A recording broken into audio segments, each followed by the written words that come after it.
Welcome to Character Explorations, a podcast production of the Wendt Center for Character Education at the University of Dubuque. I'm Annalee Ward, the director of the Wendt Center, and our guest today is Sarah Slaughter, reference and instruction librarian at the University of Dubuque. She's the author of the article, Character and Privacy, The Cost of Convenience. This article is available online at dbq.edu/wendt/publications. That's dbq.edu/wendt/publications. Welcome, Sarah. It's good to have you here. Thanks for having me. Well, you wrote this article back in 2016 for the journal issue, Character and Screen Life. It was pre-pandemic. From this perspective, it was the early stages of digital dominance. And you were very aware of the issue of privacy. So much of our responsibilities today revolve around being online, and the concerns you raised there are still concerns today. How about telling us about the study that started you off? Yeah, so the reason this issue was interesting to me in the first place was just this is a core tenet of librarianship, our professional ethics. So that was part of what got me interested in it. But are you referring to this 2016 one that I mentioned?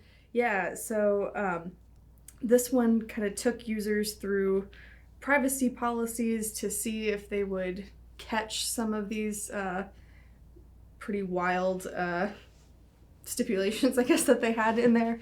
And very few people actually caught them. And there were, I forget exactly what they were, but they were kind of outlandish clauses that were included in this privacy policy to see if people would, actually read it was sort of what they were looking for. And almost nobody actually read it and just sort of assumed that they could guess what was in it maybe and just clicked agree. And in one instance, they actually agreed to selling their firstborn child. Yeah, those are some of the crazy things that were in there. Privacy agreements. Mm-hmm. I mean, we all encounter the click this in order to use that. Mm-hmm. Do people even care about privacy? I think so. There have been some studies on that. I think one that I mentioned in here that has continued since it's a Pew Research study, so they have more updated numbers, which I don't have in front of me right now, but they are pretty similar. Most people do care about their information being used and are concerned about to what purposes it's being used. But the problem is a lot of people just don't feel like they have any control because of these things where you have to agree to give away your data in order to use whatever service it is. So pretty much every website that you go to has cookies. It might give you some options as to which ones it's going to collect, but I think there's even greater awareness now that people just assume they're being tracked in all of their online activity.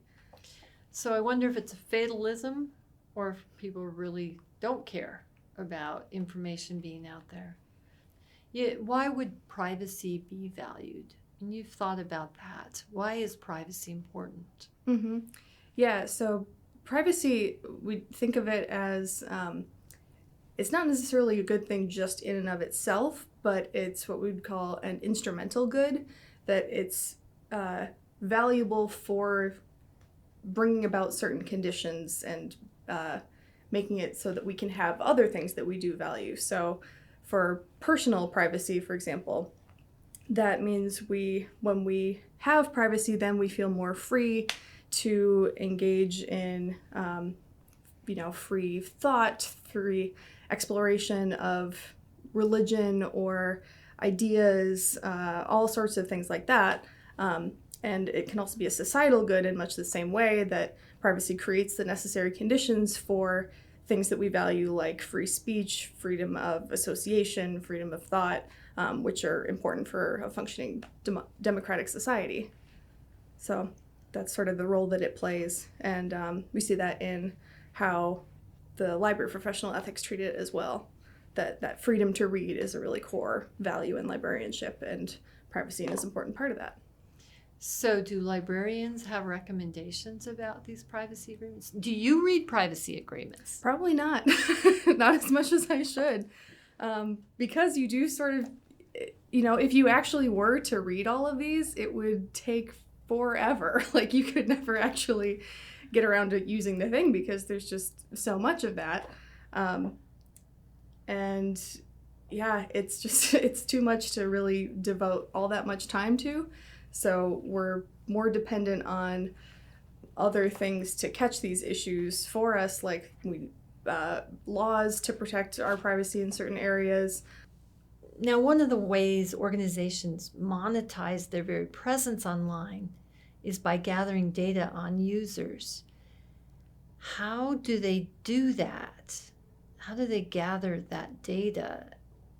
I mean, doesn't that violate privacy? Or is their gathering of data just random information? In other words, what's the relationship between what they get and these agreements? Yeah, so what the agreements specify are things like what type of information they're allowed to collect, what they do with it, how long they hold on to it, if they destroy it, what are their, how do they go about destroying it? It kind of reminds me of, if you've ever put together an IRB proposal, the types of things that you're supposed to talk about with how you're going to handle your subjects' data. But if you kind of use that as a comparison for these privacy policies, we don't really give them informed consent in the same way we do when you're participating in like a social science research study.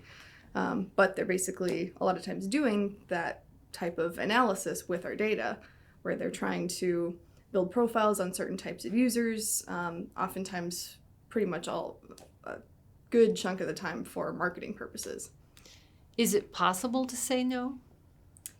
I think sometimes it's becoming more possible, and you can say no to certain types of things.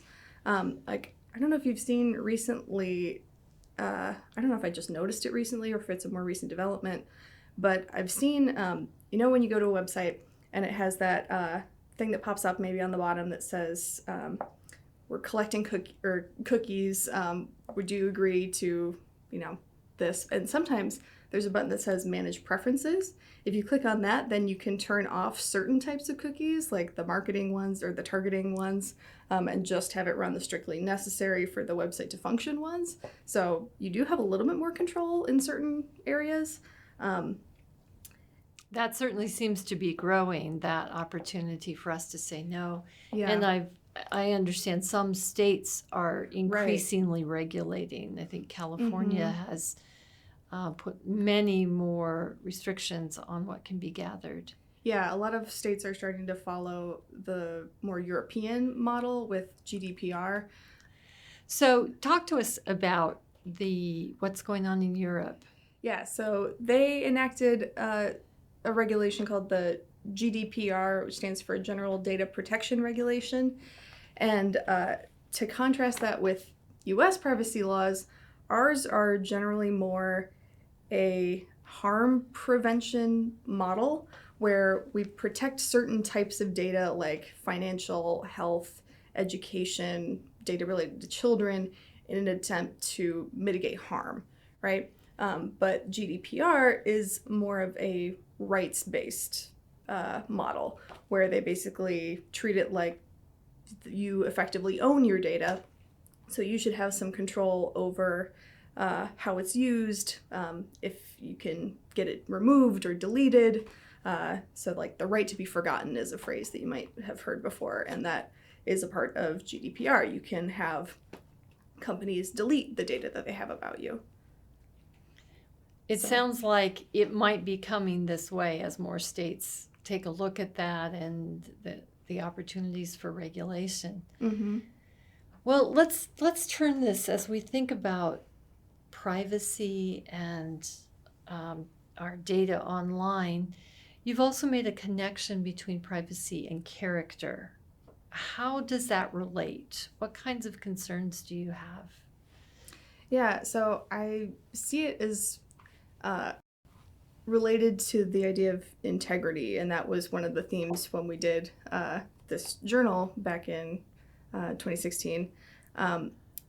So when I thought about integrity and some sort of issue related to librarianship, that was the first thing that came to mind.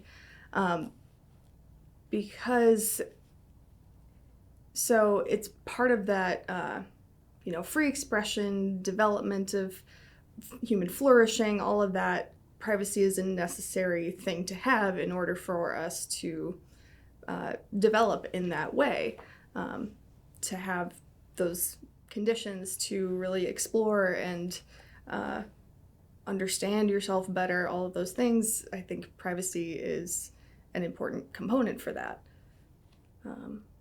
It certainly does enable us to have the space and the place to grow without observation, and to have that freedom where we're not afraid that somebody else is watching us. Yeah, and I think part of how we operate online, since that's one of the major areas where your privacy is most under threat, we can think of that as a moral question. How much data you share about yourself or your friends or your children, that can be a moral question, which is also part of cultivating character. So seeing your behavior online as a part of developing good moral character.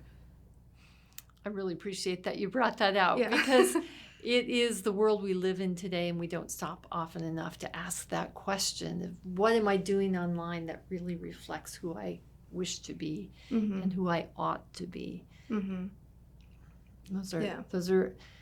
Those are helpful questions, and they challenge organizations, companies who live online and don't ask those questions. Right, yeah, that's the other question of where the responsibility falls. It's not entirely on the consumer, I think. A lot of it is on the companies themselves to have good practices, to be transparent about how they're operating, and on governments to protect vulnerable populations or just protect these rights in general. Well, do you have any advice for how to think about these privacy agreements, these agreements we make, or how we need to operate online? Yeah, so some things would be to utilize the controls where you can. So if you can choose, on your phone or on a website or something, what things it's tracking, pay attention to those settings, see how much you can control. Be careful about sharing sensitive information regarding other people. Like there's that one example that I mentioned in the article about a woman trying to kind of hide her pregnancy from the internet, so to speak. And it ended up being sort of a group effort because her friends and family also had to cooperate and not, discuss or share things about the pregnancy in emails or even, direct messages to people. So that was another thing that you can do. Be careful about how what you share might be impacting other people. And there are certain tools you can use, like there are certain browsers that don't do as much tracking as some others. You can use a VPN to also hide your online activity. Remind us what a VPN is. Yeah, so VPN stands for Virtual Private Network, and it sort of hides your online activity by bouncing you around between different servers kind of all around the world. And I'm sure someone could come up with a more technically proficient description than that, but that's, I think, essentially what it does. But by doing that, it disguises your internet traffic, so it makes it harder for companies or even threats to track you and your activity. Because all of our computers have identifiers, Right? And so people can track if you haven't made some efforts to hide that. Mm-hmm. So I appreciate these suggestions. And in this day of many search engines, finding out the engines that do set up some privacies, DuckDuckGo, some of these, I think, Mozilla, some of them do a better job of not allowing all the cookies on there. And so we encourage folks to take up your suggestions here, to look at what engines they're using, to consider virtual private networks, to use all the tools that generally are hard to find in terms of turning off tracking and turning off sharing and those kinds of things. And that's something I think all of us can use is search your devices, search online for ways to add privacy protections.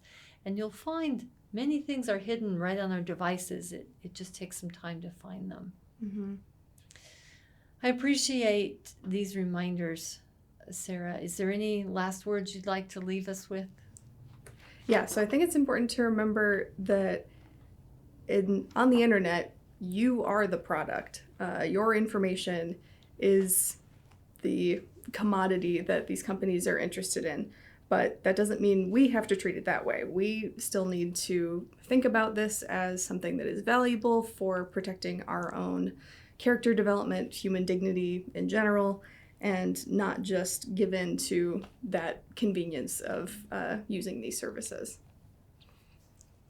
Thank you for that. Thank you for reminding us of the need to flourish as human beings, not just to survive, and challenging us to take up that responsibility to more actively control who has access to our information. Our guest today has been Sarah Slaughter, Reference and Instruction Librarian. And I'm Annalee Ward for Character Explorations from the Wendt Center for Character Education at the University of Dubuque.